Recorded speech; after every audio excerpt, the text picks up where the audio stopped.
ఖమ్మం వెలుగుమట్ల బాధితులను తెలంగాణ జాగృతి అధ్యక్షురాలు కవిత పరామర్శించారు. ఇళ్లను కూల్చేసిన నాయకులకు ఆడబిడ్డల ఉసురు తగులుతుందన్నారు. చిన్నపిల్లలతో సహా బాధితులందరూ రోడ్డున పడ్డారని మండిపడ్డారు. ఆమె రాత్రికి రాత్రి వచ్చిన బుల్డోజర్లు ఇళ్లను నేలమట్టం చేశాయన్నారు. విద్యార్థులకు పరీక్షలు జరుగుతున్నాయనే విషయం కూడా మర్చిపోయి ఇళ్లను కూల్చేశారని ఫైర్ అయ్యారు కవిత.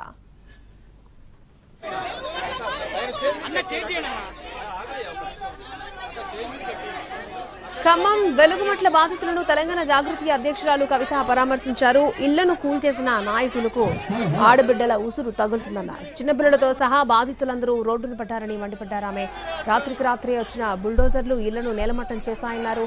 విద్యార్థులకు పరీక్షలు జరుగుతున్నాయి అనే విషయం కూడా మర్చిపోయి ఇళ్లను కూల్చేశారని ఫైర్ అయ్యారు కవిత.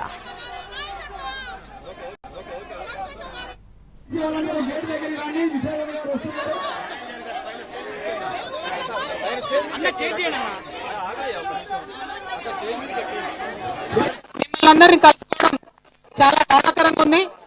ప్రత్యేకించి ఆడబిడ్డల దుఃఖం ఎవరికి కూడా మంచిది కాదు. మరి ఇంతమంది ఆడబిడ్డల ఉసురు ఇవాళ ఖచ్చితంగా ఈ ప్రభుత్వాలకి నాయకులకి తగులుతుందని నేను బలంగా నమ్ముతున్నా. ఎందుకంటే ఒక్క ఆడబిడ్డ ఏడుస్తేనే ఆ ఇంటికి మంచిది కాదంటారు. అటువంటిది ఇక్కడ ఇంతమంది ఆడబిడ్డలు మిమ్మల్ని చూస్తుంటే కడుపు తరిగిపోతుంది.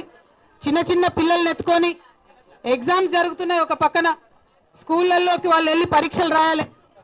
ఇల్లు మంచిగుండి అంత మంచిగుంటే కూడా పిల్లలు ఎగ్జామ్ రాయడానికి టెన్షన్ పడతారు. అట్లాంటిది రాత్రికి రాత్రి బుల్డోజర్లు వచ్చి కొట్టిపడేసి పుస్తకాలతో సహా మొత్తానికి నేలమట్టం చేసినారు మీ ఇండ్లన్నీ. అవి చూస్తుంటే చాలా బాధ అనిపించింది. కానీ అనేక మంది వచ్చిపోయినరు, ఏదో టూరిస్టులు వచ్చిపోయినట్టు, ఎగ్జిబిషన్ చూడడానికి వచ్చిపోయినరు. ఎగ్జిబిషన్ అయిదేమన్నా కాదు కదా, మన దుఃఖం కదా, మన ఆవేదన కదా, మన ఇల్లు కదా, మన మొత్తం జీవితం కదా. ఇది కొన్ని రాజకీయ పార్టీలకు ఎగ్జిబిషన్ లాగుంది. నన్ను చాలా మంది అడిగినారు, మీరు వెళ్ళండి, తొందరగా వెళ్ళండి అంటే నేను ఒకటే మాట చెప్పిన, నేను ఎక్కడున్నా ఆడబిడ్డల పక్షానే ఉంటా, నేను ఎక్కడున్నా పేదవాళ్ళ పక్షానే ఉంటా, నేను ఎక్కడున్నా మీకోసం మాట్లాడుతూనే ఉంటాను.